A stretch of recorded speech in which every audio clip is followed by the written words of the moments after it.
शिवसेनेचे ज्येष्ठ नेते, कोकणातला एक फायर ब्रँड म्हणून ज्यांच्याकडे नेहमीच पाहिलं गेलं, ज्याने कोकणचा कायापालट केलेला आहे. विश्लेषण दिल्यानंतर नाव समोर येतं ते रामदासभाई कदम. रामदासभाई कदम आणि राजकारण हे गणित थोडंसं आम्हाला समजून घ्यायचं आहे. कांदिवलीच्या कदमवाडीच्या हनुमाननगरच्या झोपडपट्टीमधला एक मुलगा महाराष्ट्राचा नेता होतो. ज्यावेळेला साहेबांनी मला नेता केला. 32 वर्षे आमदार म्हणून मी महाराष्ट्रामध्ये काम केलं. त्यापैकी 15 वर्ष मी मंत्री म्हणून काम केलं. मंत्री संत्री सगळं होता येतं.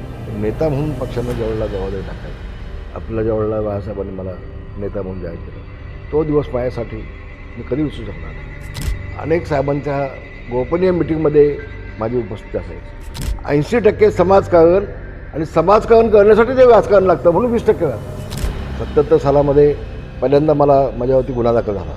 3 महिने मी आतमध्ये जेलमध्ये गेलो. साहेबांच्या हातात रिमोट कंट्रोल असायचा. मुख्यमंत्र्याला फोन केला की 10व्या मिनिटाला मुख्यमंत्री हजर. काय शिवसेना प्रमुख आमदार होऊ शकले नसते, खासदार होऊ शकले नसते, मंत्री होऊ शकले नसते. आता नारायणला मुख्यमंत्री बनवतात, स्वतः मुख्यमंत्री झाले नसते.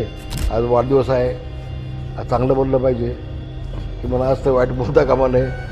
स्वतःसाठी जगला तो मेला, दुसऱ्यासाठी जगला तो खऱ्या अर्थानं जगला.